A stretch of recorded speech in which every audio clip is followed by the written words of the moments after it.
Before we start green economics, we must understand that there is a real moral urgency to understand how people behave and what we should do about it. This is a statement made by Professor Angus Deaton, who received Nobel Prize in Economics in 2015, because green economics or environmental economics is dealing with the behavior of the people, how people behave, and it leads to several repercussions in the economy, in the environment, and this is what is the important aspects of human behavior that we need to study in the green economics. We have clubbed Unit 1 and Unit 2 because in Unit 1 and 2 there are similar concepts and both the units are linked to each other.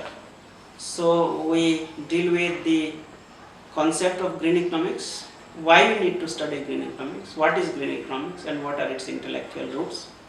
So the way global economy is organized can be seen as an extension of the colonial system. The resources are harnessed to improve the living standard of the minority of the people who live in the privileged West.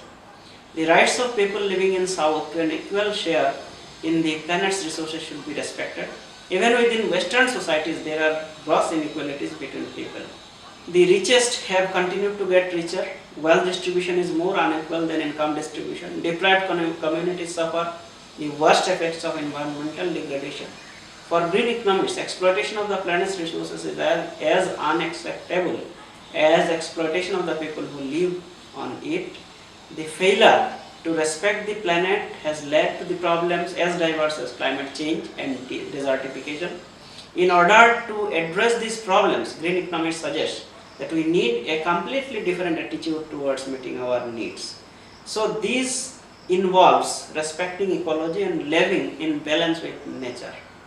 This contains an explicit criticism of the discipline of economics for its obsession with graphs and mathematics. You know, the traditional or classical economics is very much obsessed with the application of graphs and mathematics.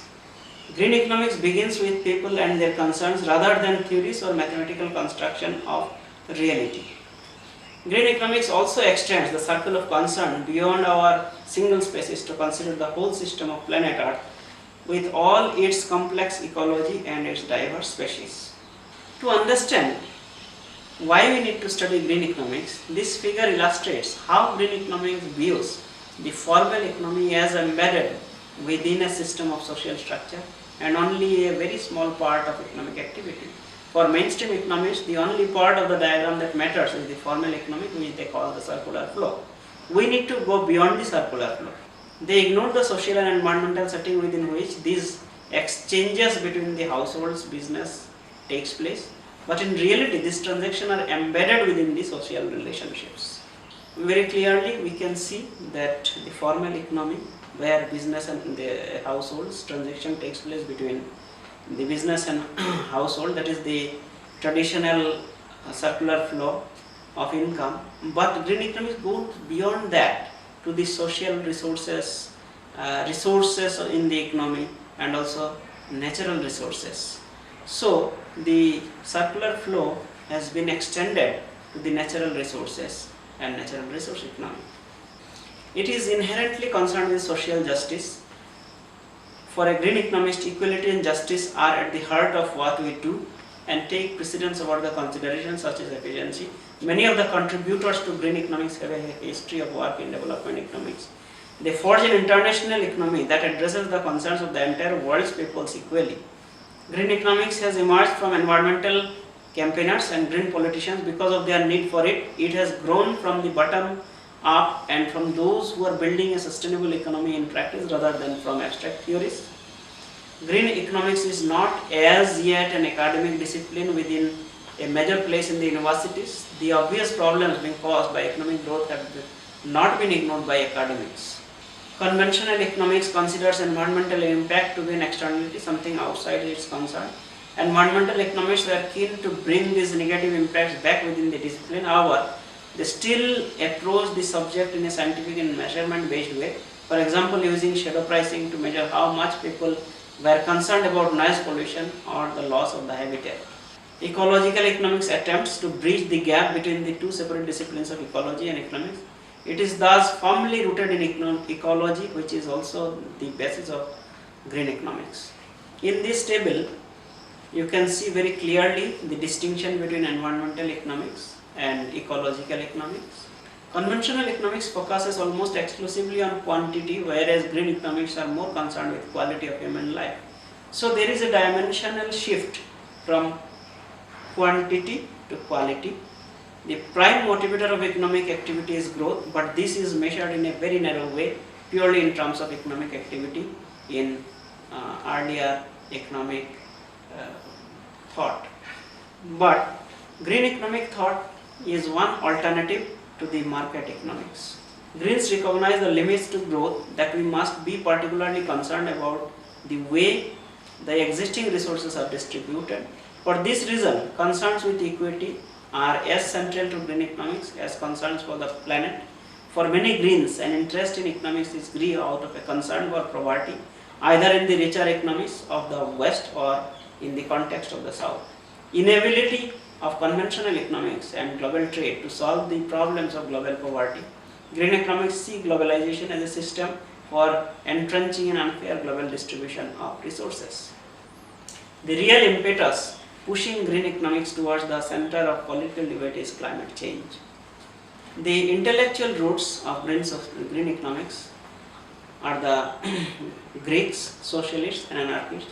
All intellectual movements wish to trace their origins back to the ancient Greeks. One important green economist, Professor John Berry, it is clear that what sustainable development requires is integrating the management of the household with the economy of the household. That is integrated economy and ecology. That's what is the important observation of Professor John Berry.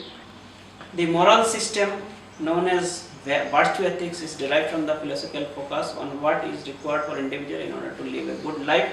So Professor John Berry has put an emphasis on ethics and morality that consists in the habits and behaviors that to lead a good life. Many, if not most, green economists would find much value in the Marxist critique of economics, and we tend not to be crazy about making reference to this work to support our cause. Nothing could further from the green vision for a sustainable economy than the bureaucratic, centralized, materialist and overweening state that practical applications of Marxist philosophy tend to produce. Some powerful contributions to green economics have been produced by writers such as Brian Milani, Mary Mellor and Derek Wall, who would identify themselves as socialists. Green economics would find more affinity with the lost tradition of socialism represented by figures such as William Morris and Robert Owen. The Quakers play an immanent, although often invisible role in the green movement. Another important green economist, Professor James Robertson, he has been a fellow at Green College, Oxford, and worked with the Oxford Center for Environment, Ethics and Society, as well as worked with the World Health Organization, the European Commission and OECD. His work is influenced by the rise of feminist and ecological consciousness, and particularly by the work of Schumacher and Illich. Robertson's other major contribution is in the area of fiscal policy. He has argued for the taxation of commons, primarily land, and a range of green taxes, enabling the reduction of taxes on incomes and funding of a citizen's income scheme. Ernest Frederick Schumacher, he was born in Germany in 1911, studied at Oxford, and then avoided Nazism in his homeland, returned to UK where he continued his study under Professor James Keynes. Schumacher's work had two themes of crucial importance to green economics: the importance of scale, to which the attitude is sums up, and the important aspect is small is beautiful. So he is focusing mostly on small scale industries rather than big industries. Kenneth Boulding, another important green economist, he talked about limits to growth. He was born in Liverpool, UK in 1910 and studied at Oxford, Harvard and Chicago. He taught economics at Michigan and Boulder and Colorado. Boulding was also critical of the straight line thinking inherent in mainstream economics. This is described as linear economy.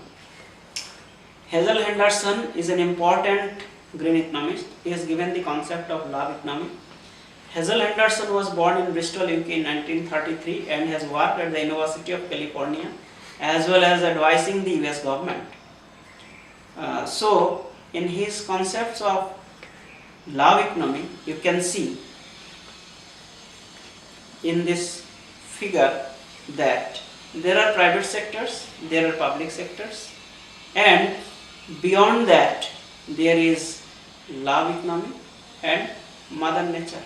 So we need to take into account all these structure of the economy. Actually, traditionally, the economic thought focuses mainly on the circular flow of the income and private sector and public sector, but green economic thought taking into account the love economy and natural resource economy. You can see in this figure the relationship between global warming potential and carbon emissions.